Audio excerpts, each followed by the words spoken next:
What if I told you the reason people overlook you, underestimate you, or even walk all over you is because you've been taught to play the game all wrong? You've been told to be nice, to be transparent, to put yourself out there. But in reality, those same habits quietly burn away your influence and tear down your defenses.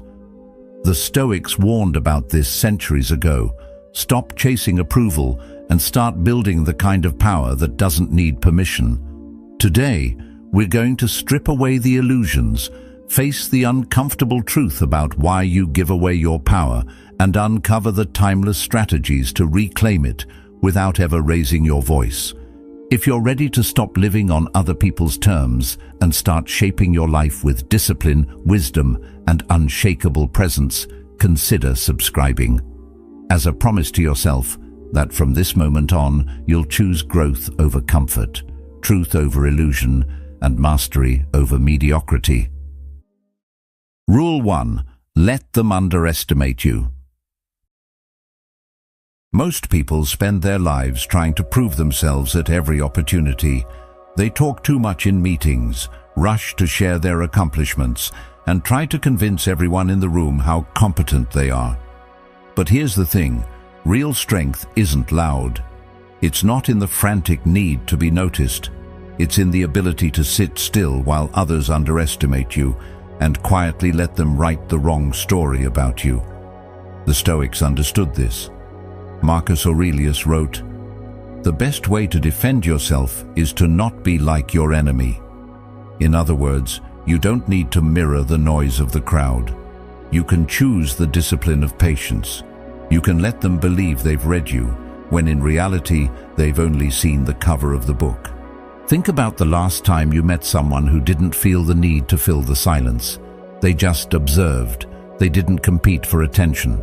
They didn't seem bothered by what others thought. There's something magnetic about that kind of presence. It pulls you in because you can't quite figure it out. This is where letting people underestimate you becomes a strategic advantage. When you stop trying to prove you're the smartest person in the room, you free yourself from the exhausting performance of constantly being on. And at the same time, you allow others to relax around you. They stop hiding their intentions. They reveal their strategies.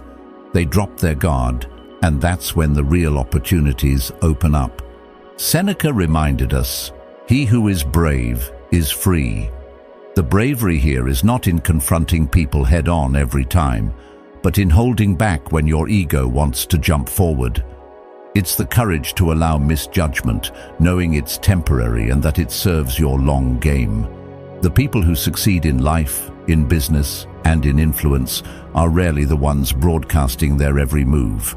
They are the ones collecting quiet victories, positioning themselves carefully, and striking only when the impact will be impossible to ignore. There's another benefit to this approach. It frees you from unnecessary battles. If you're constantly trying to prove yourself, you'll find yourself fighting every small challenge, defending every minor opinion. But when you allow others to think you're less capable than you really are, you avoid being dragged into petty conflicts. You reserve your energy for the moments that truly matter.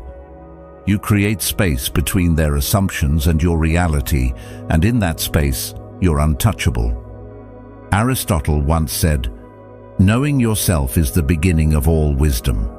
If you understand your own strengths deeply, you don't need the constant validation of showing them off. You know what you can do. You don't need applause to confirm it. This inner security is what allows you to sit back and watch others rush to expose themselves. And they will, because most people can't handle being underestimated. Their egos can't take it. They'll go to great lengths to prove themselves, and in doing so, they'll reveal the very things you can later use to your advantage.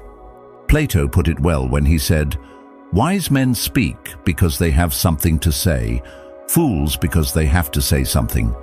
If you want to master the art of being underestimated, you have to be comfortable with saying nothing when there's nothing that needs to be said. Your restraint will be misread as weakness, and that's exactly what you want. Because when the time comes to speak or act, The contrast will be unforgettable. In the end, letting people underestimate you isn't about playing small, it's about playing smart. It's not about hiding your abilities forever. It's about revealing them at the exact moment when their impact will be greatest. And when that moment comes, you won't need to announce yourself. The results will do that for you. The key is patience, self-awareness, and the quiet confidence that you don't have to win every round to win the game. You just have to choose your moment. If you can master that, if you can let go of the need to prove yourself constantly, you'll find that the world becomes easier to navigate. The noise fades. The games people play become clearer, and you'll see that sometimes the surest path to power is the one that looks like you're not even walking it. Rule 2. Charm beats truth. Have you ever noticed that the person who gets promoted, wins people over, or closes the deal isn't always the one with the best skills or the most facts? More often than not, it's the one who makes people feel something positive in their presence. They don't win because they told the absolute truth in every situation. They win because they became someone others wanted to be around. Facts might change a mind, but feelings change behavior. And when people feel good around you, they'll naturally open doors you could never push open by force. The Stoics understood the value of influence, though they warned not to use it carelessly. Marcus Aurelius wrote, "The soul becomes dyed with the color of its thoughts. If your thoughts are grounded in calmness, kindness, and goodwill, those qualities will quietly spill over into the way you speak, the way you move, and the way people experience you. You don't need to stand on a stage and declare your intentions. Your presence will already communicate them." Charm isn't about being fake. It's not about flattery for the sake of flattery or pretending to agree when you don't. True charm is simply the skill of making people feel seen, respected, and understood. Carl Jung once said, "The meeting of two personalities is like the contact of two chemical substances. If there is any reaction, both are transformed." When you interact with someone in a way that genuinely makes them feel valued, you create a reaction that lingers long after the conversation ends. That reaction can be more powerful than any argument or logical case you could present. But here's where the power of charm becomes truly strategic. When people believe you're good, their guard drops. They stop scanning your every word for hidden motives. They stop assuming you're out to outsmart them. And in that space of lowered defenses, you gain the ability to guide the interaction where it needs to go, not through manipulation, but through the natural trust you've built. This is where the Stoic principle of self-control comes in. Epictetus taught that it's not what happens to you, but how you react to it that matters. When you can keep your tone calm and your demeanor warm, even under pressure, you demonstrate the kind of inner discipline that makes others lean toward you instead of away from you. Think of the times you've been in a heated discussion. If one person stays calm, listens attentively, and even smiles when tensions rise, it changes the entire mood. The other person might still disagree with them, but they'll respect their composure. Over time, that respect becomes influence. And influence built on warmth tends to last longer than influence built on fear. People are persuaded less by pure reason and more by the way you make them feel in the moment. That's why charm can often outperform the truth. It's not that truth doesn't matter, it does, but truth delivered without emotional intelligence can feel cold, even hostile. Truth wrapped in empathy, however, is received with an open mind. In practical terms, developing this kind of charm means shifting your focus away from "what do I need to say?" to "how do I want them to feel?" Do you want them to feel heard, respected, encouraged? Even in disagreement, you can aim for them to feel safe expressing themselves. The more people feel safe with you, the more they'll listen when you speak. The Stoics were clear that charm must be anchored in integrity. Without it, it turns into manipulation. But with it, charm becomes a tool for harmony, collaboration, and even leadership. Seneca wrote, "Wherever there is a human being, there is an opportunity for kindness." That's the essence of authentic charm. Not charm as a mask, but charm as a reflection of a disciplined and intentional inner state. Here's the paradox. When you stop trying so hard to prove that you're good and simply act in ways that feel good to others, they decide for themselves that you are good. And once they've decided that, they'll trust your guidance almost instinctively. They'll follow your lead, not because you forced them to, but because they want to. In the end, charm beats truth, not because charm is more important, but because charm opens the door for truth to actually be heard. Without the first, the second often falls on deaf ears. When you master this balance, warmth anchored in discipline, kindness paired with clarity, you'll find that people don't just listen to you. They invite you in, they seek your opinion, and they make space for your influence in ways you could never demand. And that is a form of power no amount of blunt honesty can match. Rule 3. Be a mystery on purpose. Have you ever met someone you just couldn't figure out? They didn't fit neatly into any box. One moment they were open and expressive, the next they were distant and unreadable. And instead of losing interest, you found yourself thinking about them even more. That's the quiet power of mystery. It pulls attention without asking for it. People are naturally drawn to what they can't fully understand. Carl. When you keep parts of yourself hidden, you allow that transformation to happen slowly, giving the other person just enough to react to, never the whole story. The Stoics valued moderation in all things, including how much of yourself you reveal. If you constantly share every thought, every feeling, and every plan, you give away the very color of your soul before someone has earned the right to see it. Mystery is not about deception. It's about discernment. It's choosing what to reveal and when, based on wisdom, not impulse.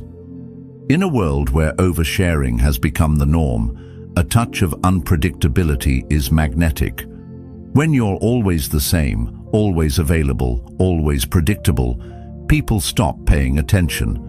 They think they've already figured you out, so their curiosity fades. But when you shift your rhythm, sometimes engaging deeply, other times holding back, you spark questions. Why did they say it that way?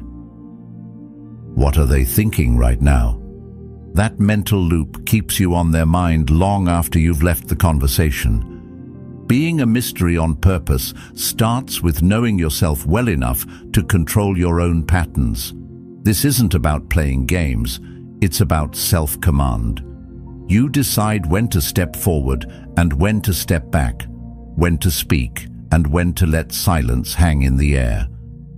In doing so, you become less of an open book and more of a story they can't stop trying to read. From a psychological standpoint, mystery works because the human mind craves closure. When someone doesn't give you all the answers, your brain tries to fill the gaps. It replays conversations, searches for meaning, and assigns significance to even small details. That's why silence can sometimes speak louder than words. The Stoic philosopher Epictetus advised, "Be silent for the most part, or say only what is necessary." Silence invites interpretation. Interpretation fuels curiosity, and curiosity keeps you relevant in the minds of others without you having to fight for attention. Think about the most compelling leaders, artists, or thinkers you admire. Rarely are they the ones constantly explaining themselves. More often, they leave space for others to wonder. They're selective in their appearances, deliberate in their words, and intentional with their presence.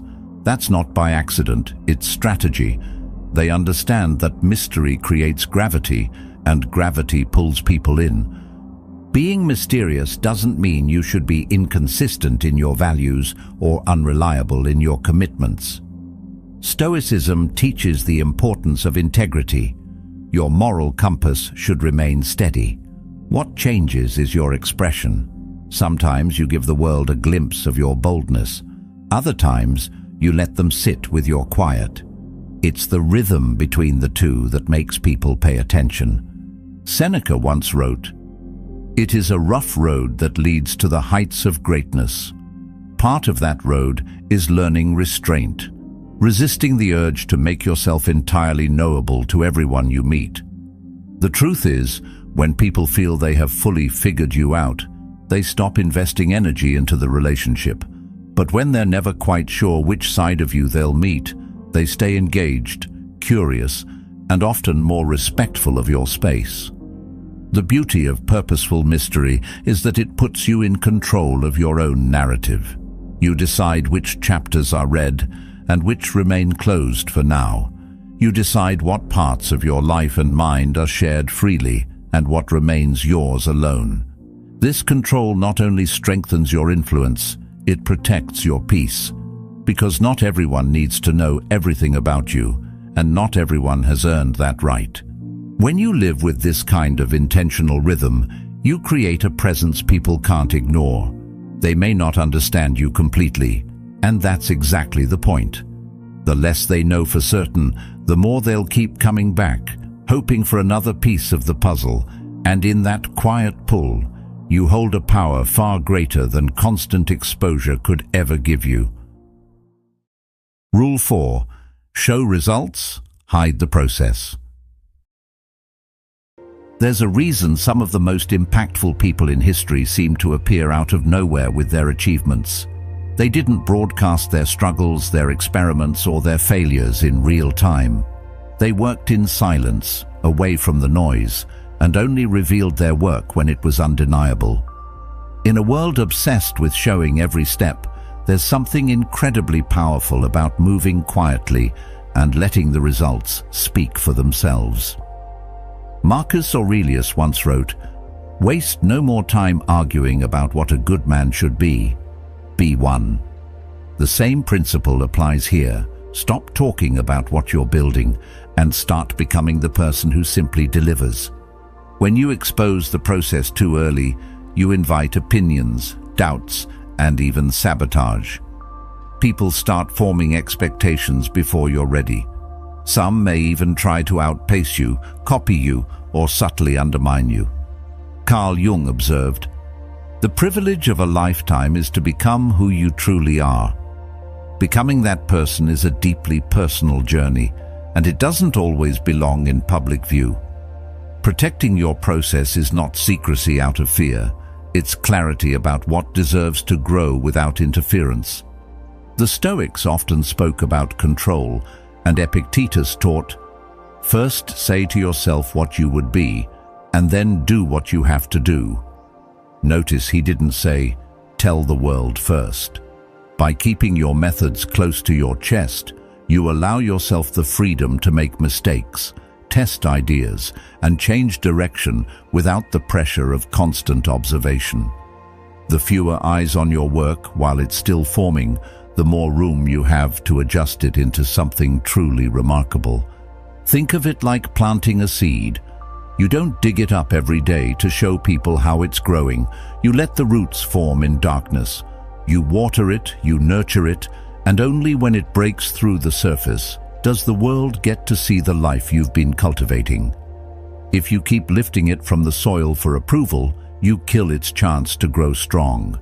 Your projects, goals, and visions work the same way. Sharing your process too soon not only opens you to external judgment, but it also tempts you into seeking validation rather than clarity. You might find yourself performing progress instead of making it, creating the appearance of movement without actually moving forward. Hiding the process forces you to stay honest with yourself because you're not playing for the applause of an audience. You're working for the integrity of the outcome. There's also a psychological advantage to unveiling results without warning. When people can't track your every step, They stop preparing against you. They can't anticipate your moves because they have no idea what you're working on. This unpredictability can be a form of quiet power. As Seneca said, the greatest remedy for anger is delay. In this context, the delay is not about anger. It's about the satisfaction of waiting until the right moment to reveal what you've accomplished. That moment hits harder because no one saw it coming. Hiding the process also gives you ownership over your narrative. When you present only the finished product, you control the story that gets told. You can frame it from a place of strength instead of letting others interpret your stumbles along the way. It's not about pretending you never faced obstacles. It's about choosing when and how to share them, so the focus stays on the strength you built, not the setbacks you endured. The truth is, in a culture addicted to constant updates, silence can feel like a disruption. People will wonder why you're so quiet. Some might underestimate you. Others might assume you've stopped moving entirely. And that's fine. Let them think that. Because while they're busy guessing, you're busy building. The final reveal will not only surprise them, it will also reset the way they see you. In the end, showing results and hiding the process is about discipline. It's about trusting that you don't need to prove your progress every step of the way. You only need to prove it once, and that's when it's done. Until then, guard your work like a craftsman guards his tools, not out of fear of theft, but out of respect for the craft itself. Rule 5. Perfect isn't memorable, flaws are. Have you ever met someone who seemed flawless, perfectly dressed, perfectly spoken, never making a mistake? Impressive at first, sure. But after a while, that perfection starts to feel distant, untouchable, and in time, forgettable. Perfection doesn't give people anything to connect to. What they remember, what sticks with them, are the moments where you let the mask slip, just enough for them to see the person behind the image. That one unguarded laugh, that honest admission, that moment of vulnerability, those are the threads people hold on to. Stoicism teaches that striving for virtue is a journey, not a flawless performance. When you present yourself as absolutely perfect, you rob others of the chance to see your growth, your humanity, and your ability to rise after setbacks. And in a strange way, you make it harder for people to trust you, because perfection often feels like a wall, not a bridge. Carl Jung once said, "The most terrifying thing is to accept oneself completely." Accepting yourself means embracing the truth that you are both strong and flawed, capable and imperfect. Showing people only your polished side might earn admiration, but showing them that you're still human, that you've had to work, stumble and get back up, earns loyalty and respect. That's because people don't relate to perfection. They relate to resilience. Think about your favorite characters in books or films. Are they perfect? Probably not. They're memorable because they're layered. They have weaknesses, doubts, and moments where they falter. Those moments make their triumphs mean something. The same is true in real life. If all people ever see from you is perfection, they have nothing to chase, nothing to wonder about.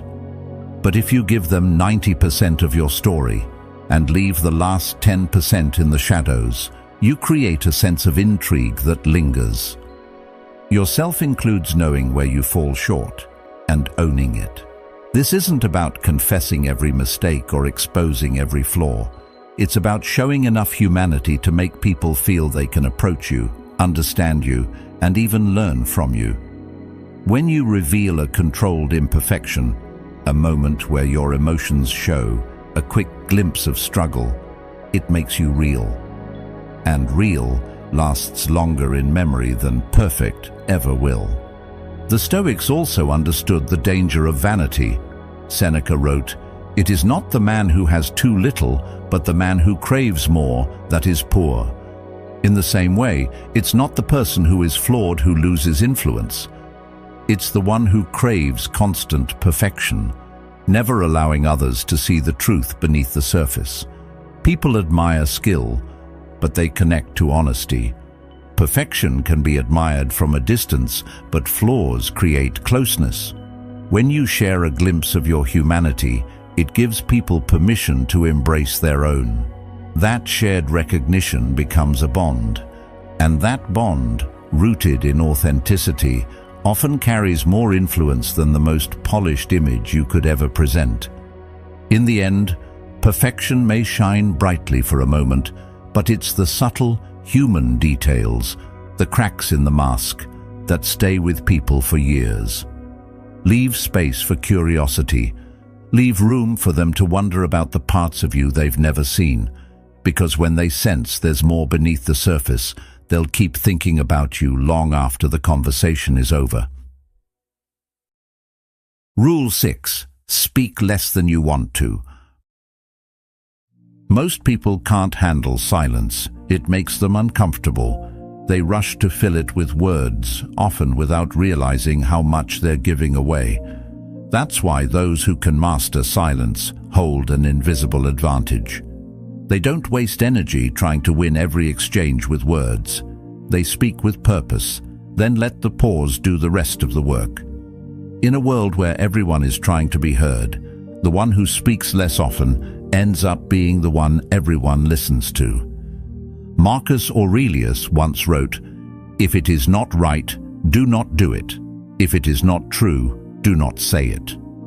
That's more than a moral guideline, it's a strategy. The fewer words you speak, the more weight each one carries. When you're selective with your speech, people learn to pay attention because they know you won't speak unless it matters.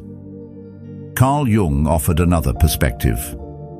In all chaos, there is a cosmos. In all disorder, a secret order. Silence is part of that secret order. When emotions are high, especially in conflict, most people become reactive. They speak to defend themselves, to fill the tension, to prove a point. But when you remain calm and say only what's necessary, you control the rhythm of the interaction. Your composure becomes unsettling to others because it forces them to sit with their own thoughts. The Stoics practiced restraint as a form of discipline. Epictetus taught, "We have 2 ears and 1 mouth so that we can listen twice as much as we speak.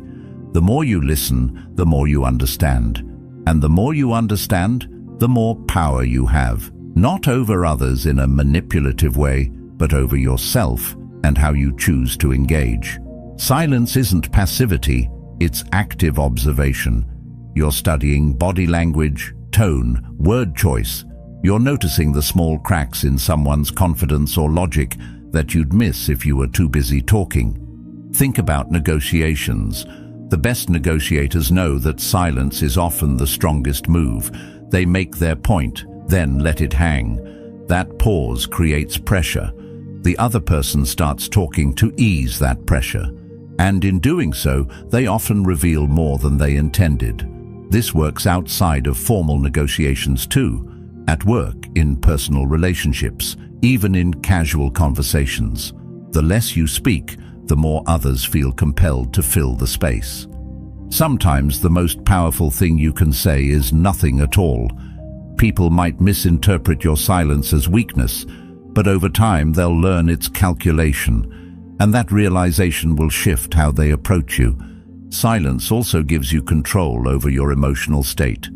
When you pause before responding, you give yourself time to think, to choose your words carefully, to ensure you're not speaking from impulse. This is one of the purest forms of Stoic practice, choosing action based on reason, not emotion. And when you do speak after a pause, your words will carry the weight of thought and intention. The beauty of speaking less is that it makes your rare words unforgettable. People will remember the moment you broke your silence because it will feel deliberate. It's the contrast between stillness and movement that creates impact. Just like in music, the pauses are as important as the notes. They give meaning and shape to the sound. In the end, speaking less than you want to isn't about holding back forever. It's about creating space for the truth to emerge.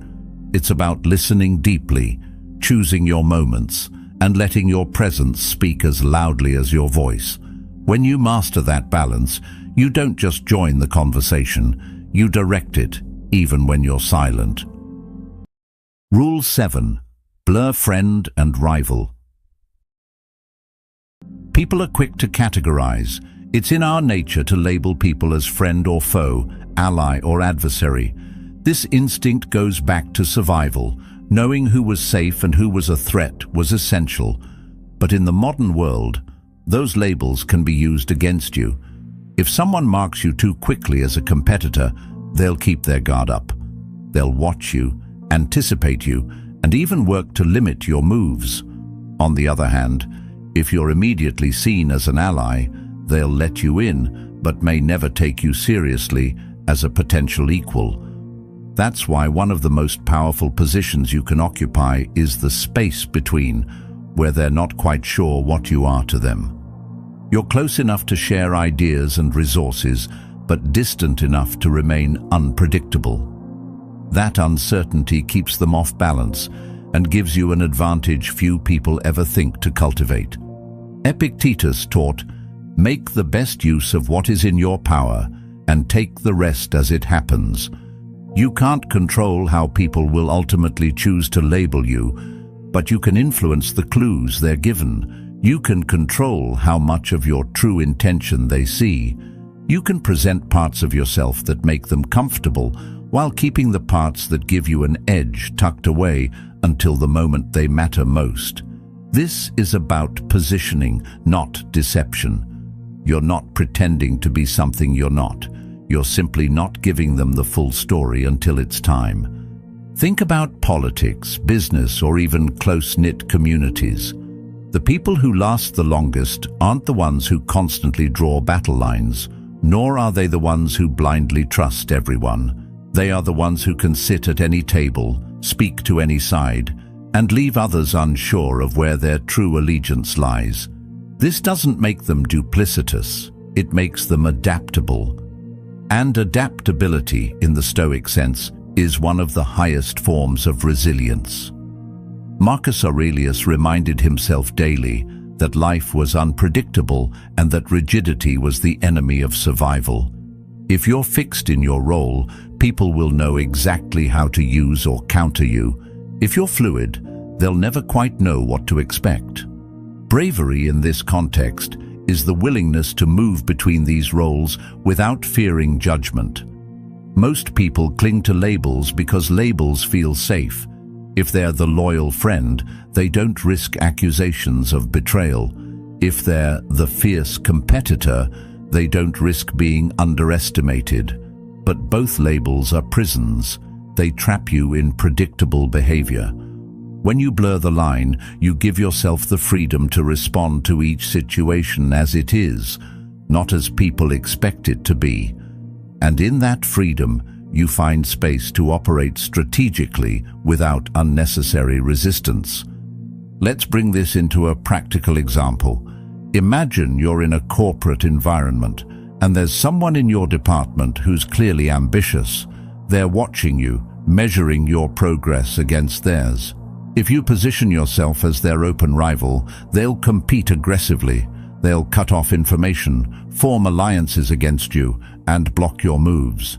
But if you position yourself as a helpful colleague, complementing their work, supporting their ideas, they'll relax. They'll open doors. They may even share information freely. All the while, you're observing, learning their strategies, and preparing your own moves. When the right opportunity appears, you can act decisively, and they'll never have seen it coming. If you habitually cultivate this balance, being warm enough to invite trust, but reserved enough to protect your advantage, you build a reputation for being approachable, yet hard to pin down. People will be drawn to you because you don't set off alarm bells, but they'll also respect you because they can't fully read you. And when they can't read you, they can't predict you. This approach also works on a psychological level because it plays into the human discomfort with uncertainty. People want to know where you stand.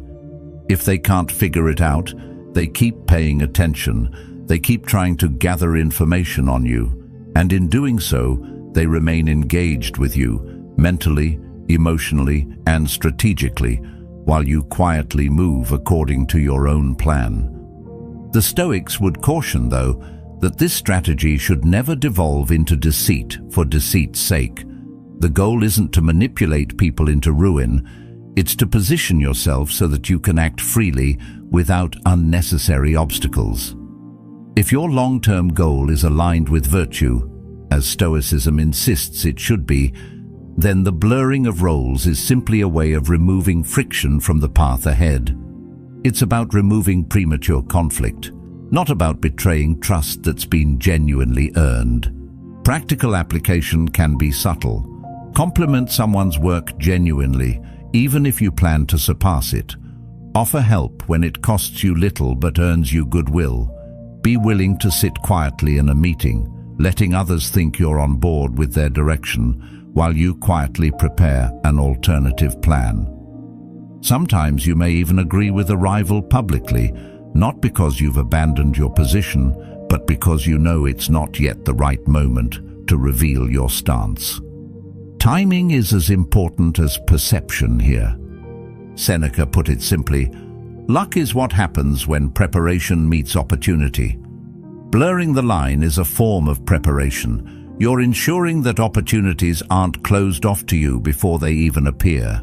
You're staying in the game, close enough to watch the board, but not so obvious that you become the next target. And when that opportunity comes, you're ready to act. Not because you fought your way through a barricade, but because you walked through a door no one thought to lock. In the end, to blur the line between friend and rival is to choose the space of greatest mobility. It's the middle ground where you can observe, adapt, and decide on your own terms. It's not about playing both sides. It's about refusing to be forced into a single role that limits your freedom. It's a skill that requires restraint, self-awareness, and patience, but it pays off in ways open confrontation rarely does. And the ultimate sign you've mastered it. They'll speak well of you in one room while wondering about you in another. And all the while you'll be exactly where you want to be, moving freely while they're still trying to figure you out. Rule 8. Make them comfortable before you move. In any competitive environment, whether it's business, politics, social circles, or even family dynamics, people guard themselves most fiercely when they sense a threat. If they think you're coming for their position, their influence, or their advantage, they'll watch you like a hawk. They'll close doors before you can walk through them. They'll prepare defenses before you've even made a move. But human nature also works the other way. When people believe you're not a danger to them, their vigilance fades. The shoulders drop, the pace slows, and it's in that moment of relaxation, when the walls are down, that opportunities appear wide open. The wisest strategy isn't always to push aggressively for what you want. Often, it's to first make them feel entirely at ease, as if you're an ally in their success, not a rival standing in their way. If your competition plays the game by direct confrontation, meeting force with force, you gain the upper hand by being the opposite, calm, agreeable, and even encouraging.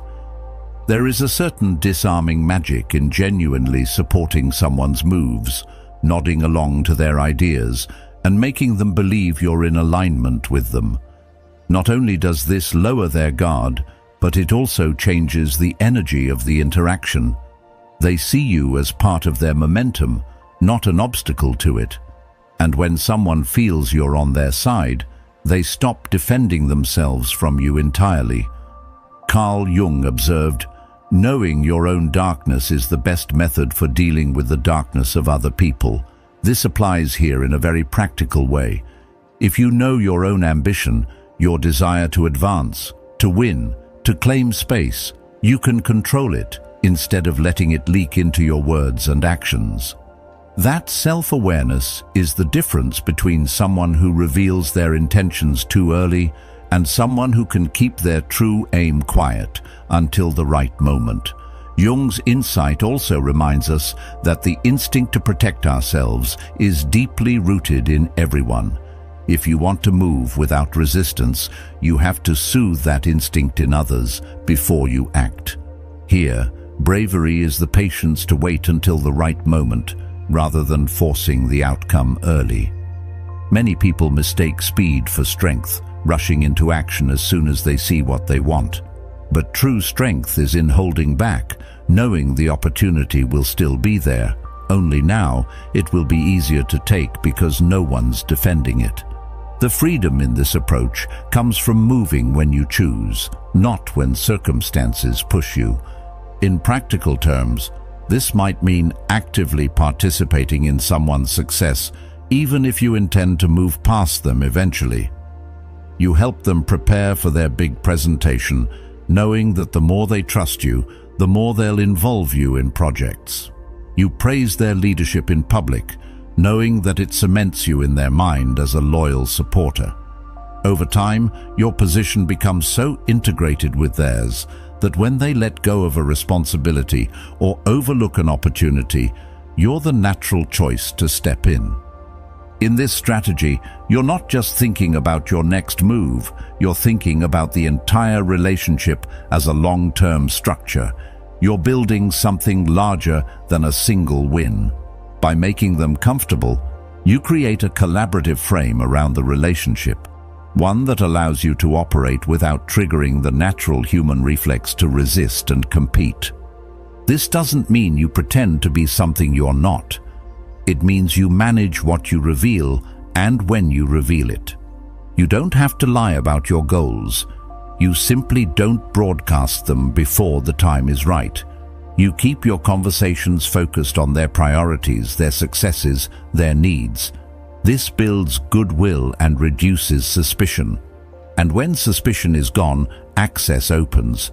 With access, you can see the full board and decide where to move without having to push through unnecessary resistance. Jung's ideas about the shadow also come into play here. People often project their fears onto those they see as rivals. If you make them feel you're aligned, those projections don't stick. Instead, they project trust, even goodwill, onto you. And trust is a far better currency than fear when you're working toward a long-term position. You might see someone else advancing faster than you, taking a position you had your eye on, or gaining attention you feel you deserve. The temptation is to show your hand, to make your ambition clear. But if you think about it differently, seeing their rise as part of the cover you're building, you can use their momentum to your advantage. Their success becomes the very thing that distracts them from seeing yours. And here's where the real payoff comes. When you finally make your move, it doesn't feel like an attack to them. It doesn't even feel like a surprise. They may not understand how it happened, but they won't feel betrayed, because all along you've positioned yourself not as someone climbing over them, but as someone who's simply stepping into a space that naturally fits you. By the time they realize the shift, it's already complete. Rule 9. Create dependence, then step back. In every relationship, personal, professional, or strategic, there's a scale of influence. On one end, both parties could walk away tomorrow and lose little. On the other end, removing one person would cause the whole structure to wobble, maybe even collapse. The most enduring form of influence lives on that far end of the scale. It's not built on titles, fear, or loud displays of dominance. It's built quietly, almost invisibly, by becoming essential in ways no one else can. You do things for them, big and small, that no one else even thinks to do, and certainly not as well. And over time, without realizing it, they begin to rely on you. Marcus Aurelius wrote, "What is not good for the beehive cannot be good for the bees." It's a reminder that all relationships, even power dynamics, are systems. When you provide real value to that system, whether it's your insight, your stability, your problem-solving skills, or your ability to make the right move at the right moment, you become woven into its structure. You're not just helpful, you're part of its functioning, and when you're part of the functioning, your absence isn't neutral, it's disruptive. Carl Jung said, "People will do anything, no matter how absurd, to avoid facing their own soul." That truth shows up here in a different way. When people can rely on you, they don't have to face certain weaknesses or gaps in themselves. You fill them without fanfare. Maybe you offer clarity where they have confusion. Maybe you bring calm where they have chaos. Maybe you consistently deliver results in the one area they can't seem to master. Whatever it is, you take a burden off their shoulders. And humans, being human, quickly grow comfortable with that. Comfort becomes reliance. Reliance becomes dependence. Jung's theory of the shadow is also relevant here. People don't like to admit how much they depend on others. It feels like weakness, so they'll often convince themselves they could do without you, until they actually have to. By stepping back, you force that hidden truth into the light. They're confronted with the reality that without you, their world runs less smoothly, their decisions are less sharp, or their stress runs higher. And once they've felt that truth, they can't unfeel it. You don't build dependence by forcing your help on people or making them feel small without you. You do it by quietly showing up in the moments that matter most, often without seeking recognition. You make yourself necessary not by demanding it, but by consistently being the one who can be trusted to deliver when it counts. Think about a great mentor or leader you've known. At first, you might not have realized how much you leaned on their insight.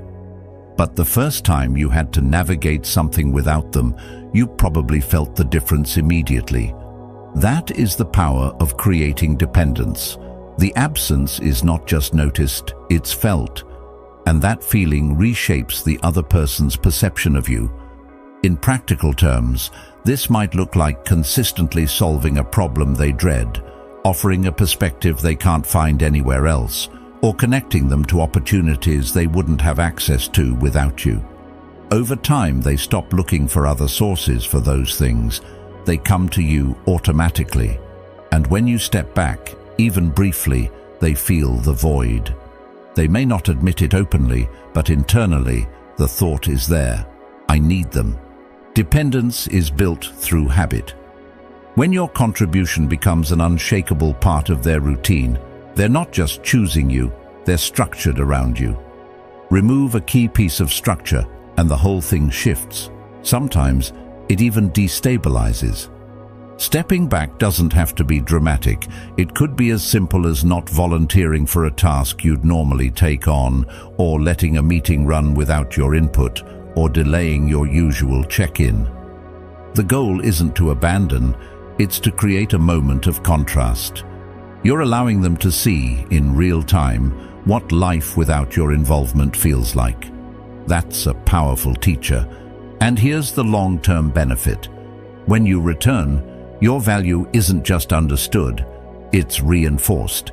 They don't just think you're helpful, they know they operate better with you there. That knowledge shapes future decisions.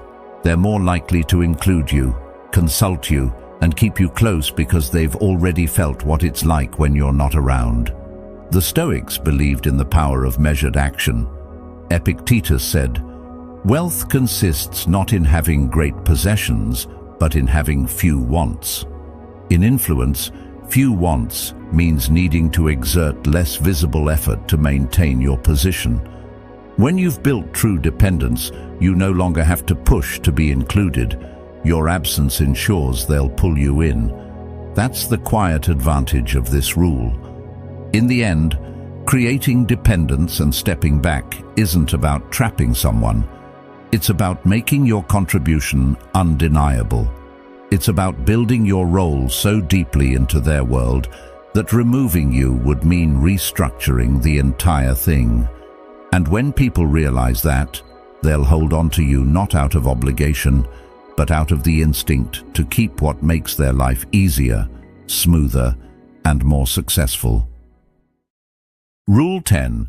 The debt they can't forget. Some acts of generosity are so significant that they stay with a person for life. Not because you keep reminding them, but because deep down they know they could never fully repay you. That knowledge creates a subtle, lasting connection, one that can shape the way they see you, the way they treat you, and the way they make decisions around you. It's not about control in the crude sense. It's about the quiet gravity that forms when you've given someone something of real weight, whether it's an opportunity, support in a critical moment, or a solution no one else could offer. True favors, the kind that become unforgettable, come from this place. They aren't offered with strings attached. They aren't transactional. They're genuine acts of help at the exact moment they're needed most. And precisely because they're rare, they leave a deep imprint. When you give in a way that changes the trajectory of someone's life, even slightly, you create a transformation in the relationship itself. They don't just remember what you did, they remember who you became in that moment. And whether they realize it or not, they begin to measure their actions against that moment. The Stoics valued generosity as a virtue, but they also understood the psychology of human nature. Seneca said, "A gift consists not in what is done or given, but in the intention of the giver or doer." A sincere favor, offered without visible expectation, creates something more powerful than gratitude. It creates a lingering sense of responsibility. The other person knows they've been given something valuable, and while you might never bring it up, they'll feel the quiet weight of it in their interactions with you. Think of it like planting a seed that grows in the mind of the receiver. You don't tend to it every day, you don't hover over it, but it's there, rooted. Over time, it shapes their perception. They may not say it out loud, but when decisions are made, when loyalties are tested, that memory plays its part. They'll hesitate before acting against you. They'll lean toward supporting you, even when they don't fully understand why. And here's the key: you never demand repayment. You don't have to. By leaving the debt unspoken, you allow it to live naturally in their conscience. The discomfort of knowing they can't repay you fully keeps the connection alive far longer than a direct obligation ever could. In a way, it's the lack of closure that gives it its staying power. In the end, the debt they can't forget isn't about keeping someone tied to you in chains. It's about shaping the relationship into one where loyalty grows without force. You gave without asking, you helped without boasting, and in doing so, you became a fixture in their personal history. And once you're in someone's history in that way, you're very hard to erase. Rule 11. Let them compromise for you. One of the most revealing moments in any relationship, whether personal, professional, or even political, is when someone willingly bends their own rules for you. It's a small shift at first, almost invisible. They might share information they normally keep private. They might overlook a standard they usually enforce. But in that moment, something important happens. They've made a choice that subtly binds them to you. And it's not because you pushed them, it's because you created the space for them to do it on their own. You can't control another person's values, but you can create an environment where their values start to bend naturally in your direction. That's not manipulation, it's influence. And influence comes from consistency, trust, and making people feel safe enough to lower their defenses. When someone compromises for you, they often justify it to themselves in ways that protect their self-image. They tell themselves you're different, that the situation is unique, or that it's just this once. But deep down, they know they've taken a step they wouldn't take for just anyone. And that realization doesn't just shift how they see you, it changes the dynamic entirely. But human behavior isn't always ideal. People make exceptions for those they feel a bond with. And once they've made one exception, they're more likely to make another. This is where loyalty deepens, not because they owe you, but because they've invested a part of themselves into the connection. The more they've invested, the more they have to lose by stepping away. The key is that you never force this moment. You don't corner them into breaking their rules. You let it happen organically. You might simply be there at the right time, listening when they need to talk. You might be the one who understands their frustrations without judgment. You might offer a perspective that makes them feel safe enough to speak more openly than they usually would. Before they know it, they've crossed a small line. And in doing so, they've created a shared secret, a mutual understanding that sets your relationship apart from the rest. Seneca said, "One of the most beautiful qualities of true friendship is to understand and to be understood." Understanding someone so well that they feel comfortable bending their own norms for you is a form of closeness. But it also has a lasting psychological effect. People are wired to protect the things they've invested in. If they've compromised for you once, protecting you becomes a way of protecting their own choice. Over time, this creates a bond that's far more resilient than one built only on words or promises. They're not just loyal because they like you.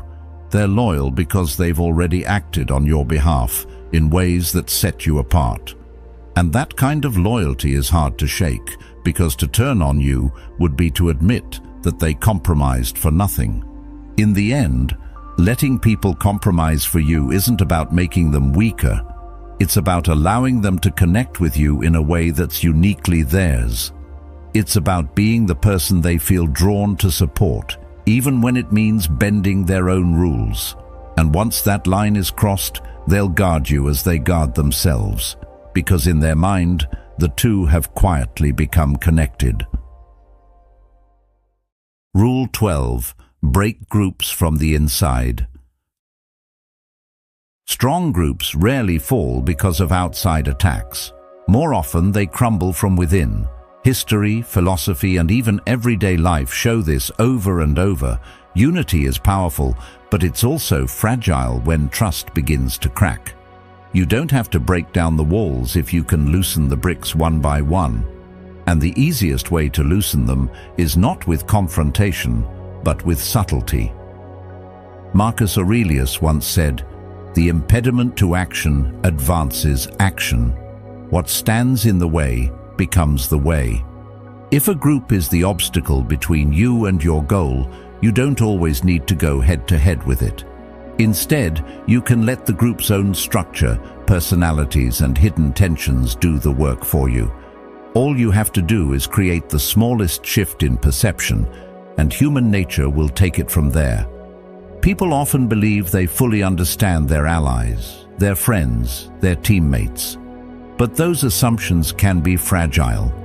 By introducing just a hint of doubt, something small enough to be dismissed, yet sticky enough to linger, you give their own minds the tools to question each other. And once the seed is planted, it doesn't take much for suspicion to grow. Epictetus taught, "Men are disturbed not by things, but by the view which they take of them." This is the essence of breaking alliances from the inside. You're not directly causing conflict. You're shaping how they see each other. Maybe it's a quiet remark. "I'm sure they didn't mean anything by it, but did you notice they didn't defend you in that meeting?" Or perhaps it's an observation left hanging in the air. "Funny how they're spending more time with that other group lately." You're not telling them what to think. You're simply inviting them to notice. And the human mind, once curious, will keep pulling on that thread. Seneca once said, "We are always complaining that our days are few and acting as though there will be no end of them." In the same way, people in close alliances often act as though their unity is permanent. They forget that relationships, whether between two people or 20, are living things that can weaken if not cared for. By introducing a sense that the bond isn't as solid as it appears, you force members to reevaluate. Sometimes they overcompensate and expose their own insecurities. Other times they quietly withdraw, weakening the entire group without realizing they're doing it. The most effective part of this strategy is patience. You don't try to tear the whole structure down in one move. That's when people notice and rally together. Instead, you let the doubt settle in, then step back. They'll replay moments in their minds, question motives, and start seeing signs of betrayal that may not even exist. Eventually, the alliance is no longer united against you. They're too busy guarding themselves from each other. In the end, breaking a group from the inside is less about destruction and more about influence. You're not tearing down the walls. You're letting time, perception, and doubt do it for you. And by the time the dust settles, the alliance will have undone itself, leaving you to move forward without ever having swung a single blow. Rule 13. Reflect their doubts back at them. Everyone carries a private set of insecurities, small shadows that follow them no matter how confident they appear on the surface. For some, it's a quiet voice that says they're not good enough. For others, it's a lingering doubt about whether they belong where they are. These insecurities shape the way they speak, the choices they make, and even how they interpret the actions of others. Most people spend a lifetime hiding them, building layers of personality and performance to keep them out of sight. But here's the truth. Those insecurities are often the deepest point of connection you can have with someone. Not because you exploit them, but because you acknowledge them in a way that feels safe, subtle, and strangely comforting. Insecurity lives in that unconscious space. It drives behavior in ways the person themselves may not fully understand. By reflecting it back gently, you bring it into the light, not in a way that humiliates them, but in a way that says, "I understand this about you, and I still value you." It's a quiet mirror, one that lets them see themselves without feeling exposed. The real art is subtlety. You never want to hammer someone's insecurity into the spotlight. That breeds defensiveness. Instead, you weave it into a compliment, a gentle observation, or even a shared laugh. You might say, "You've got a way of surprising people who underestimate you," which validates both their capability and the truth that they often feel underestimated. They'll remember the praise, but they'll also feel the understanding underneath it. Jung's work on the shadow self reminds us that people resist facing the parts of themselves they dislike. They project strength, competence, and certainty as a way to keep those parts hidden. But when someone else notices without judgment, it can be oddly freeing. It can even lead them to open up further because they no longer feel the need to hide. That's when conversations deepen, trust strengthens, and alliances form in ways that feel unshakable. In professional settings, this can be an incredibly effective form of influence. When a leader acknowledges a team member's doubts in a supportive way, without pretending they don't exist, it creates loyalty. That person will work harder for the leader who understands their challenges and still believes in them. In personal relationships, it can transform the dynamic entirely. Instead of being a source of competition or judgment, you become the safe place they can return to, knowing they won't have to keep up the performance with you. This kind of influence is durable because it's tied to emotion, not transaction. People forget what you give them in material terms, but they don't forget how you made them feel about themselves. If you've helped someone feel seen and accepted in their imperfect humanity, that memory becomes part of the foundation of your relationship. And when people are deciding who to trust, who to follow, or who to protect, they turn toward those who've made them feel that way. The Stoics would caution, however, that this skill comes with responsibility. It must be grounded in virtue. Epictetus said, "It is the nature of the wise to resist pleasures, but the foolish to be a slave to them." The pleasure here is the temptation to use someone's insecurity against them. That path may yield short-term gain, but it destroys long-term trust. The wiser path is to use your understanding to strengthen bonds, not to weaken them. Over time, that integrity will magnify your influence because people will know your insight is paired with loyalty. Even in conflict, reflecting someone's doubts can shift the dynamic in your favor. If you acknowledge their perspective in a way that quietly touches on their insecurity, they're more likely to reconsider their position without feeling attacked. For example, in a tense negotiation, you might say, "I know you've taken risks before that others didn't believe in, and they've worked out well for you." It validates their courage while subtly reminding them that they've faced skepticism before, potentially making them more open to seeing your point. When you combine your awareness of someone's insecurities with genuine respect for their strengths, you create a complete picture that feels balanced and trustworthy. They're less likely to hide from you, more likely to collaborate, and far more likely to see you as someone who truly gets them in a way others don't. Over time, this approach creates a kind of emotional imprint. Even if the person doesn't consciously realize why they trust you, they'll feel it.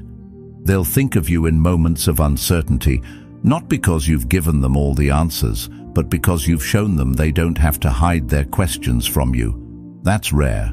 And in a world where most relationships stay on the surface, rare is powerful. Rule 14. Keep your hands clean.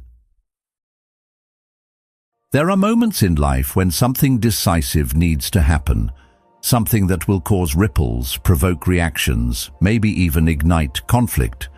These moments are unavoidable if you aim to lead, influence, or protect what matters.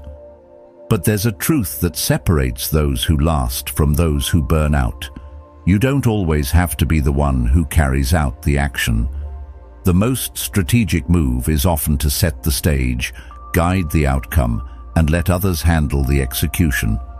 By doing so, you preserve your position, your credibility, and your ability to keep influencing the next move without carrying the stain of the last one. Aristotle wrote, "It is the mark of an educated mind to be able to entertain a thought without accepting it." This is a reminder that you can be deeply involved in shaping an outcome without attaching your name to the act itself. You can think through every angle, anticipate the results, and design the steps, but allow someone else to be the visible agent. This isn't about avoiding responsibility for the sake of your image. It's about protecting your capacity to act again tomorrow. If you're constantly associated with the hardest cuts, the harshest measures, or the most unpopular changes, you'll quickly find doors closing in front of you. Plato observed, "A wise man will desire to be ever with him who is better than himself." That means surrounding yourself with capable people who can carry out what needs to be done without you having to step into the center of the storm. This is part of the architecture of influence, building a network of trusted actors whose skills and reputations can handle the immediate action, while your role remains that of the strategist, the one whose vision keeps everything aligned. When you are in the position to make difficult calls, you have to ask yourself not only what needs to be done, but also who should be seen doing it. Aristotle wrote, "The more you know, the more you realize you don't know." This humility applies to execution as well.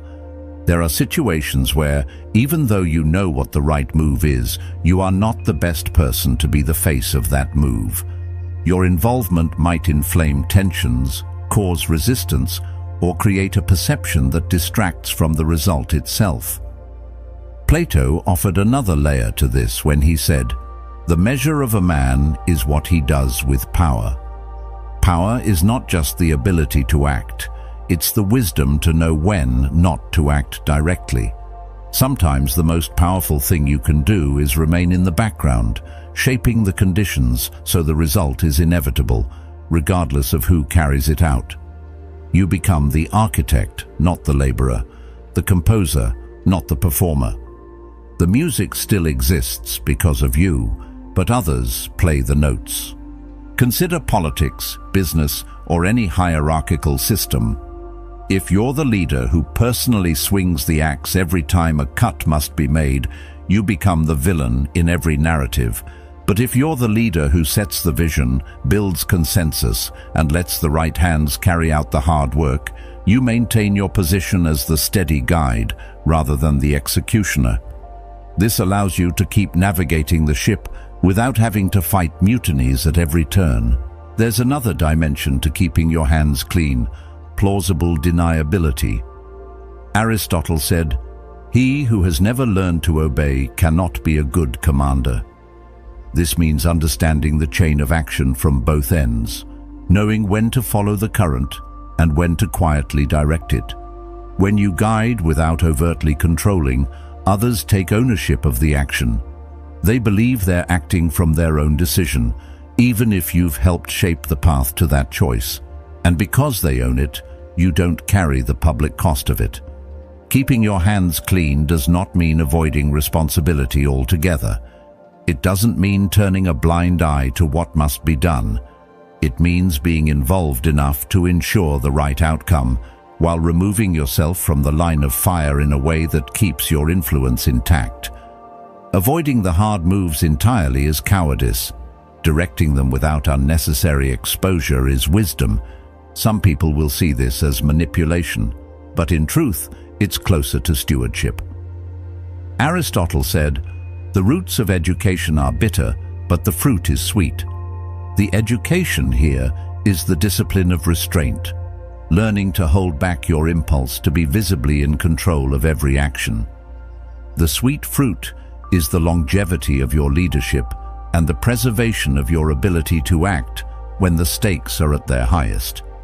Many leaders fear being seen as inactive. They think if they're not visibly acting, they're losing relevance. But the wise know that sometimes it's better to be the hand behind the curtain than the one holding the sword in public. Visibility is not the same as power. In fact, the more visible you are in every hard decision, the less room you have to maneuver later. Plato understood this dynamic well. The beginning is the most important part of the work. The beginning is where you set the plan, gather the right people, and create the conditions for success. Once that's in place, you can step back and let the structure you've built carry the action forward. By the time it reaches its conclusion, your role may not be obvious to outsiders, but your influence is embedded in every step. In the long run, this method allows you to operate with greater freedom. You avoid becoming the lightning rod for every controversy, and you preserve your relationships with multiple sides of an issue. Aristotle's teaching, "Wishing to be friends is quick work, but friendship is a slow ripening fruit," reminds us that relationships take time to build, but can be destroyed in a single, poorly handled conflict. Keeping your hands clean protects those slow-built connections from being sacrificed unnecessarily. Ultimately, Plato's question, "What is honored in a country will be cultivated there," speaks to the legacy you build. If your legacy is that of a reckless enforcer, you'll cultivate fear and resistance.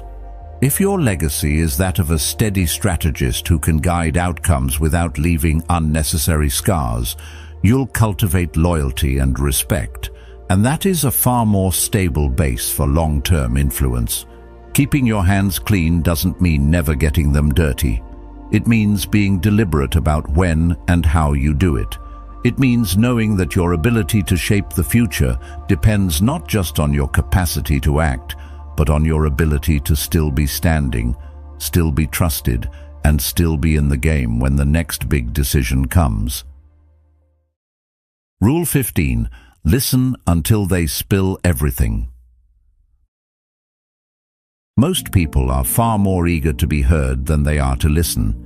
In conversations, they wait for their turn to speak, instead of paying attention to what's actually being said.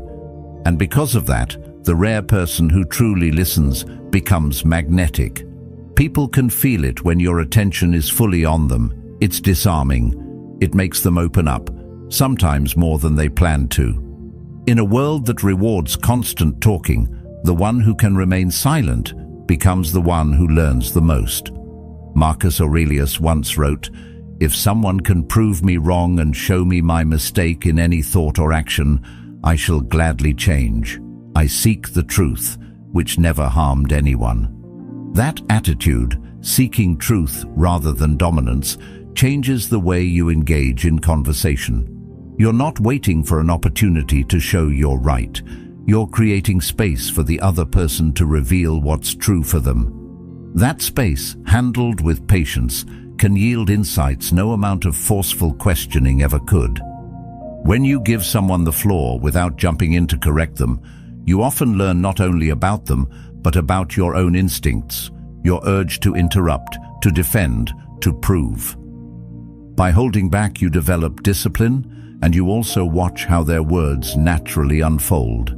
Given enough time, people will often tell you everything you need to know, sometimes even things they wish they had kept to themselves.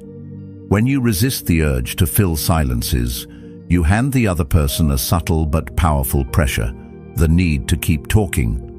Most people are uncomfortable with long pauses. They rush to break the quiet, and in doing so, they often wander into truths they were trying to avoid. This works in every setting: negotiations, personal relationships, even casual conversations. A short, well-placed question followed by genuine silence can draw out far more than an hour of rapid-fire inquiries. Something as simple as, "What happened next?" or "How did that make you feel?" can open a door they didn't even realize they were walking through. Seneca said, "Most powerful is he who has himself in his own power." In conversation, that means controlling your impulse to speak. The more you stay in command of yourself, the more others reveal. It's not about manipulation, it's about patience. It's about giving someone enough room to trust you with their truth, even if they don't consciously intend to share it. Over time, being the person who listens deeply builds more than just knowledge. It builds influence. People begin to seek you out, not because you always give advice, but because they feel lighter after speaking to you. And ironically, the less you talk, the more weight your words carry when you finally do speak. In the end, listening until they spill everything isn't about tricking someone into confessing. It's about understanding the power of quiet presence. The less you rush to fill the silence, the more the truth will rise to fill it for you. And in that truth lies the kind of understanding that gives you an edge in both connection and decision-making. Rule 16. Be predictable until it matters. People feel safest when they can predict you. They like knowing how you'll react, what you'll say, and where you stand. Predictability gives them comfort, but it also gives them control. If they can anticipate your every move, they can shape their actions around you. That's why the wisest approach is to be steady most of the time, but to keep one card hidden, something they can't account for. When the stakes are high, that's when you break the rhythm, and the shift catches them off guard. Being consistent in your behavior is part of that strength.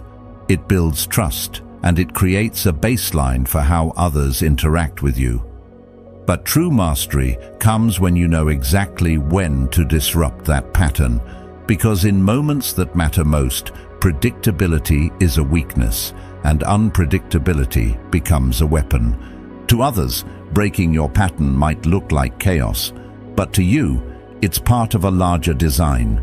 It's the intentional moment where you step outside your usual pace, voice, or approach to achieve maximum impact. It's the sudden silence when they expect a reaction, or the decisive move when they assume you'll hesitate. The Stoics valued steadiness, but they also understood the importance of timing. Epictetus taught, "First learn the meaning of what you say, and then speak." That's patience, but it's also strategy. It means holding to your normal rhythm until the exact moment when breaking it will serve you best. Just as a soldier waits for the right time to advance, You wait until the opportunity is most favorable to act in a way they didn't see coming. Consider how this works in relationships or negotiations. If you're always accommodating, they expect agreement. If you're always firm, they expect resistance. Either way, they prepare for your usual stance. But the moment you flip the script, agreeing when they're ready for a fight, or standing your ground when they're sure you'll yield, you force them into unfamiliar territory. They lose the comfort of their plan, and now they're reacting to you instead of controlling the exchange. The key is balance. Too much unpredictability and people stop trusting you. Too much consistency and they stop respecting your edge. The art lies in being dependable enough to build security, but surprising enough to keep them from ever feeling entirely safe in their assumptions about you. In the end, being predictable until it matters is about holding the power of surprise in reserve. You're not erratic, you're deliberate. You're calm water most of the time, but when the storm comes, you can shift the tides without warning. And that single, well-timed change in course can alter the outcome in ways constant motion never could. Rule 17. Make your presence felt in absence. Most people think power is something you exercise in the moment, when you're present, speaking, making decisions, directing others. And while that's one form of it, the most enduring influence doesn't depend on being in the room at all. The most powerful presence is the one that's still felt when you're not there. When people pause before acting because they can imagine what you'd say. When they measure their choices against your standards, even without your voice in their ear. When they adjust their behavior because the idea of you is still in the room. That's a kind of influence that travels with them, and it's far more valuable than the kind that disappears the moment you leave. Over time, if you consistently embody certain principles, your color begins to stain the people around you, not in the sense of controlling them, but in shaping the mental framework they use. You become part of their internal compass. They may not even realize it, but when they're weighing a decision, they're asking themselves, what would they do? That's presence in absence. You've embedded yourself into their decision-making process without needing to be physically there. Seneca wrote, "Associate with people who are likely to improve you." If you live in such a way that people associate you with improvement, clearer thinking, better discipline, more deliberate action, they will unconsciously hold on to your presence. Even in your absence, they will still consult you internally because they've linked your influence with their own progress. Leaving that kind of imprint requires consistency. You can't be unpredictable in your values one day and expect them to define you the next. People need to see your steadiness under pressure, your calm in conflict, your fairness in judgment. Over time, that steadiness becomes your signature, and signatures don't fade quickly. This principle also works in the realm of power and strategy. When you've established yourself as someone who delivers results, who makes sharp decisions, or who speaks with authority, that reputation follows you. Even if you're not in a meeting or discussion, people will still factor in what they think you'd say or do before making a move. In effect, you've extended yourself into spaces you're not physically in. That's reach without effort. Jung's work on archetypes can help explain why this works. Once people have assigned you a role in their mental world, mentor, strategist, moral compass, that role continues to operate even without your presence. You've become a symbolic figure in their thinking, and symbols are powerful because they can be summoned instantly without the original person being there. Excellence practiced as a habit leaves residue. It sticks to the people around you. If you regularly demonstrate thoughtful problem solving, they'll start approaching problems with more thoughtfulness themselves. If you consistently operate with integrity, they'll weigh integrity more heavily in their own choices. Your habits become a model, and models survive absence. One way to strengthen this is to set clear expectations through your behavior, not just your words. If you're known for high standards in work quality, you don't have to be there to enforce them. People will meet them simply because they associate your name with excellence. If you're known for asking hard questions before decisions, they'll start asking those questions themselves before you can. This is how you train your presence into the system around you.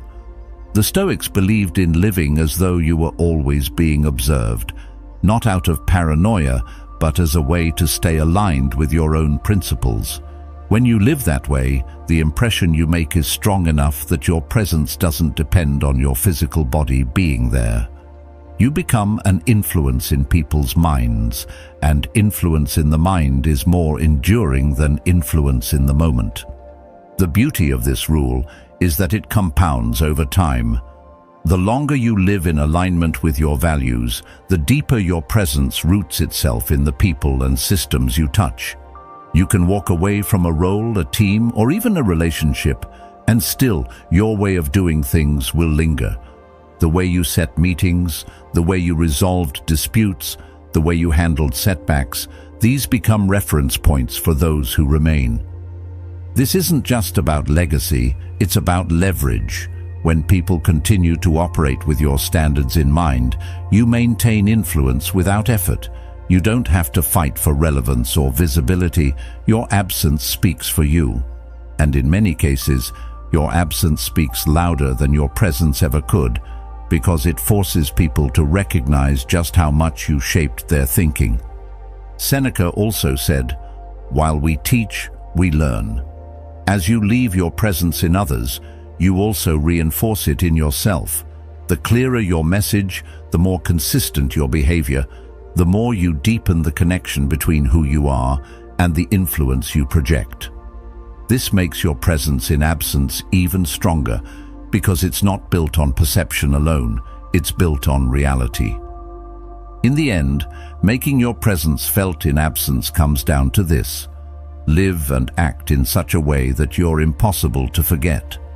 Let your standards, your discipline, and your example be so consistent that they become part of the environment around you. When people can carry your influence into rooms you'll never enter, you've achieved a level of power that doesn't fade when you walk away. It expands. Rule 18. Never threaten. Some of the most intimidating people you'll ever meet are the ones who never raise their voice, never make dramatic declarations, and never issue direct threats. They don't need to. Their power comes from leaving space for your imagination to do the work. And the truth is, imagination is far more dangerous than anything they could say out loud. When people don't know exactly what you might do, they fill in the blanks themselves, and those imagined possibilities are almost always worse than reality. Threats are the language of the insecure, of those who need to announce their power to feel it. The Stoic way is different. It's about remaining steady, deliberate, and calm enough to let your actions, not your words, shape how others see you. When you hold your cards close, you keep others off balance because they can't prepare for something they can't define. People who never threaten understand this. They've learned that real strength comes from control over their temper, their impulses, and their need to prove themselves. It's not passivity, it's patience. They know the less they reveal, the more others will wonder, and the wondering itself becomes a source of unease. Epictetus taught, "If you want to improve, be content to be thought foolish and stupid." This applies to power too. You don't need to correct people's assumptions about what you might or might not do. If someone underestimates you, let them. If someone tries to provoke you, don't respond in kind. The silence, the lack of reaction, becomes the most unnerving thing in the room, because when you don't respond, they have no idea what's coming next, or if anything is coming at all. Think about how this plays out in real life. A boss who threatens to fire someone at every small mistake eventually loses credibility. But the boss who says nothing, who simply notes the error and moves on without reaction, often inspires more self-correction, because the employee can't stop thinking about what that silence means. It's the same in negotiations, relationships, or rivalries. The moment you openly state your intentions, you give the other person a chance to prepare their defense. But when you keep them guessing, they prepare for everything, and in doing so, they tire themselves out. Delay is the opposite of threat. It's a pause that lets the other person's mind run ahead of you. In that space, fear grows naturally without you forcing it. By the time you act, if you act at all, they've already built the narrative in their mind, and that narrative is often more powerful than any direct action you could have taken.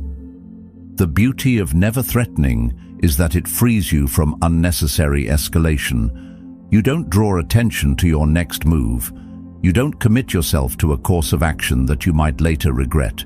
You simply hold your ground, let them speak, let them guess, and let them live with the uncertainty.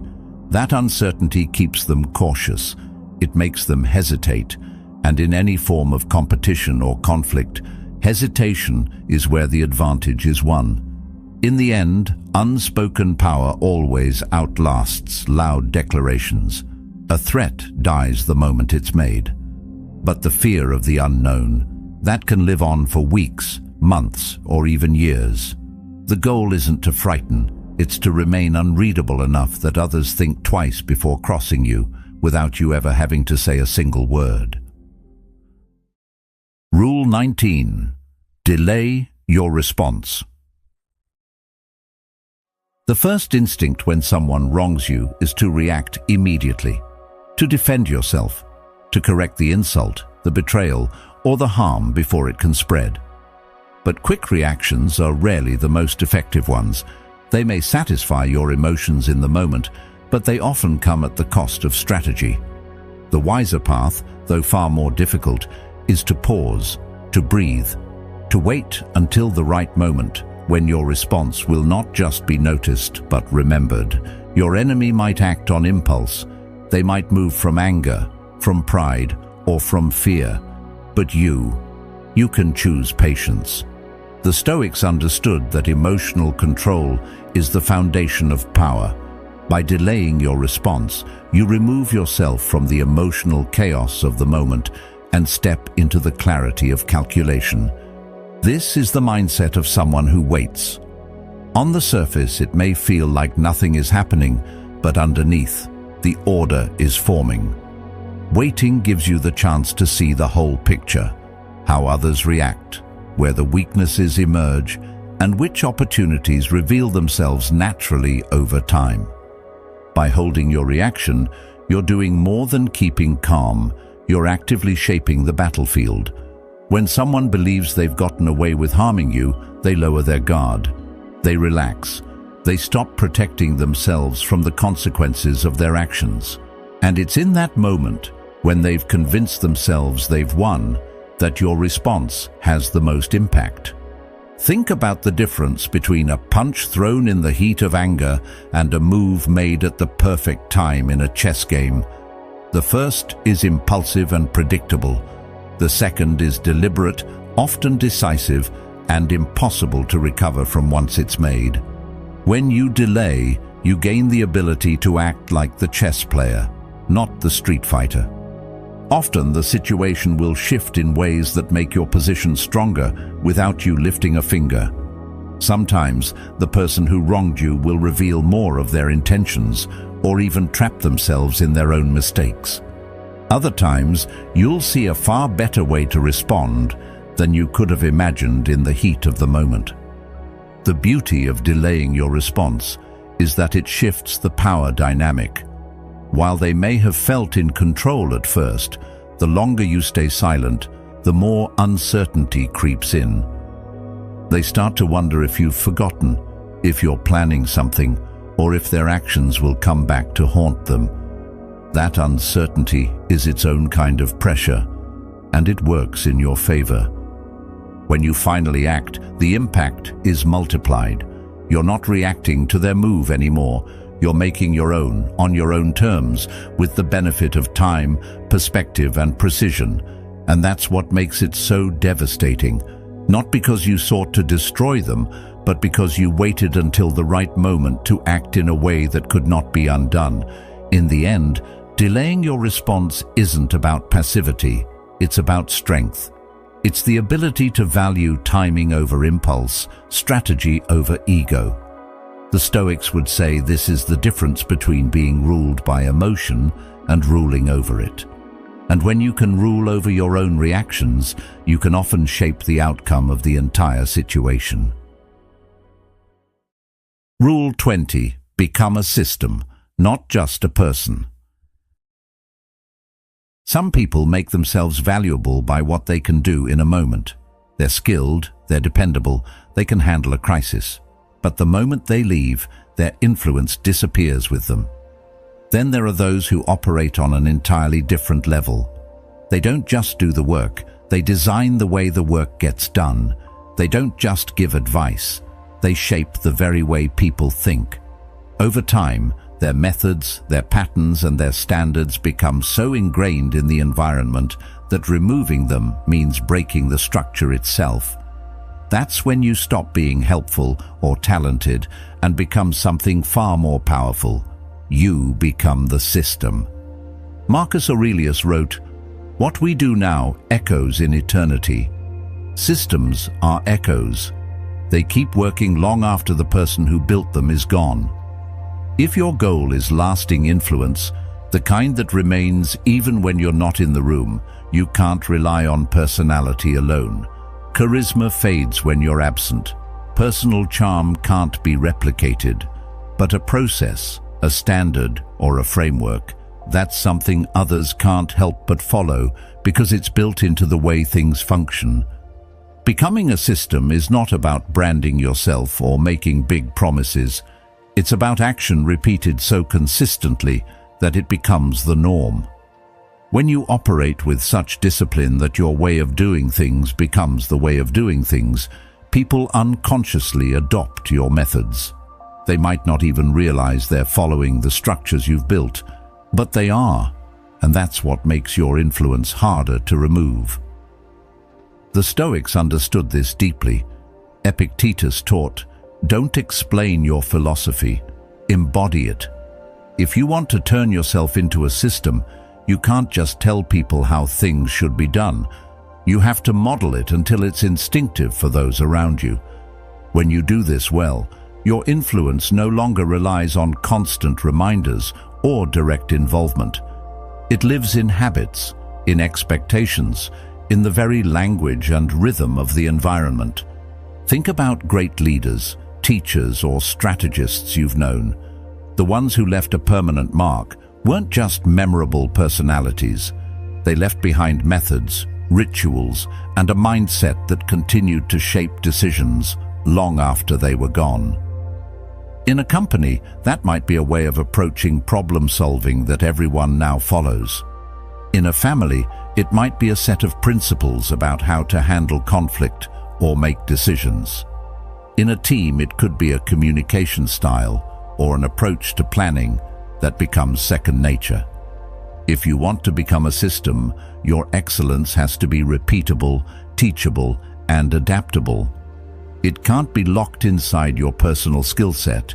It has to be something others can carry on without you. That's the difference between a specialist and a system builder. A specialist is valuable while present. A system builder is valuable forever. From a strategic perspective, becoming a system also gives you leverage. When your way of doing things is so deeply embedded that removing you would disrupt everything, you gain a kind of security few others have. People may replace an individual, but they'll hesitate to dismantle the framework that holds everything together. In this way, you become difficult, not just to replace, but to even imagine functioning without. Jung's insights into the collective unconscious apply here. Systems tap into patterns that are bigger than the individual. They create a shared mental model that others use to navigate reality. Once that model is established, it stops being yours in name, but remains yours in function. People stop thinking of it as your way and start thinking of it as the way. That's when you've succeeded in embedding yourself so completely that you've become invisible but indispensable. This approach works in every sphere. In business, a founder who becomes a system builds a company culture that operates smoothly without them. In politics, a leader who becomes a system leaves behind institutions, policies, or alliances that remain intact for decades. In personal life, a parent who becomes a system leaves values and traditions that shape their family's choices for generations. And here's the real power. Once you've become a system, you no longer have to push to maintain influence. The structure you've built carries you forward. Others will defend it, protect it, and sustain it because it has become their normal. In many cases, they'll fight to keep it in place even more fiercely than you would because it benefits them directly. Building yourself into a system can be slow, difficult work. It requires repetition, patience, and a willingness to think long-term. But once it's in place, the rewards are lasting. Your influence stops being a fleeting presence and becomes an enduring framework. And that framework is far harder to remove than any individual could ever be. In the end, becoming a system is about shifting from personal importance to structural importance. When you achieve that, you're no longer asking people to value you. You've made yourself the foundation of what they already value.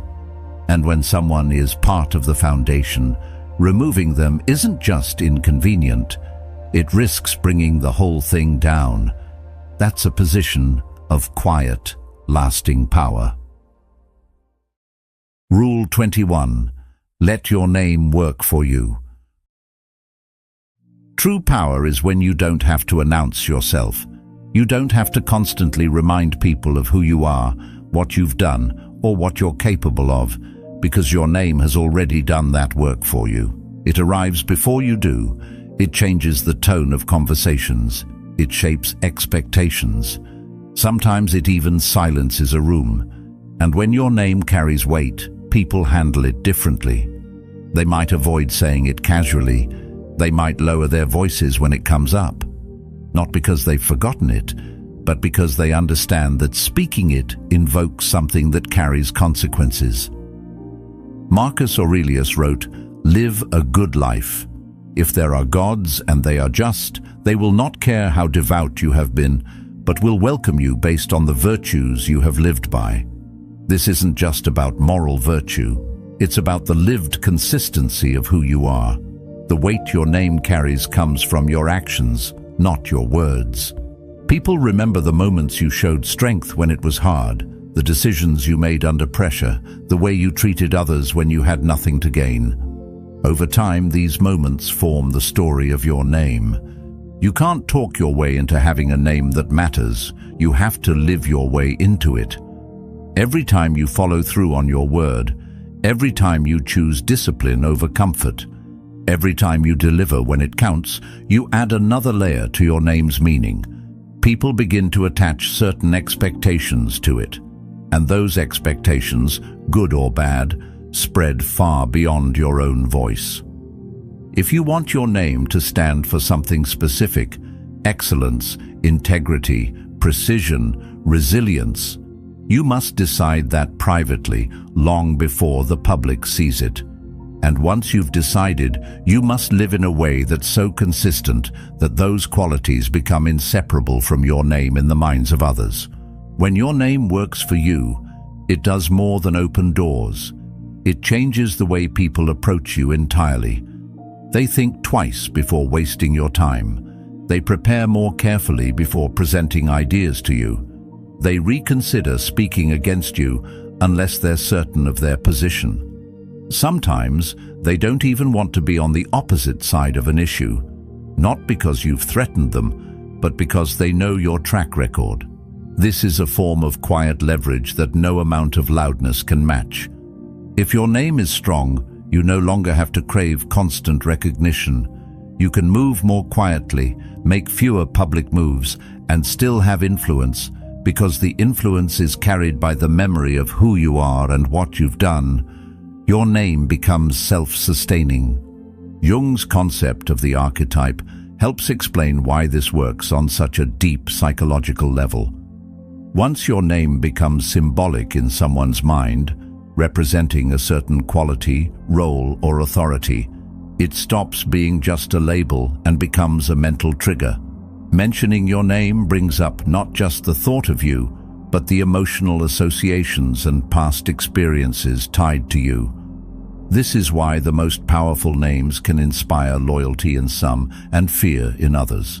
They have become more than a person. They are an idea. Building this kind of name takes time and patience. It requires consistency under all conditions, not just when it's easy. People watch what you do when no one is watching. They remember how you behave when you're losing just as much as when you're winning. They take note of how you treat those with less power than you. Every one of those moments is a brushstroke on the canvas of your name. And when you've painted enough of them in the same tone, the picture becomes impossible to mistake. When you reach this point, your presence becomes optional for influence. The mere mention of you can change the course of conversations. Opportunities can come your way without you seeking them out. And conflicts can be resolved in your favor without you lifting a finger, because the weight of your name alone can tip the scale. In the end, letting your name work for you is the highest form of sustainable influence. It's the point where you no longer have to push to be seen or heard, because your history does the speaking for you. It's where your name has moved beyond being something you own and has become something that owns a place in the minds and sometimes the fears of others. The Stoics would call this the natural result of living in alignment with your values over time. And once you have it, you'll realize you've built something far stronger than fame or popularity.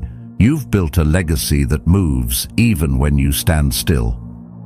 Power isn't just about what you do when the world is watching. It's about the quiet discipline, the unseen choices, and the lasting mark you leave on others. The Stoics knew this. True strength is built in silence, and it endures long after the moment has passed.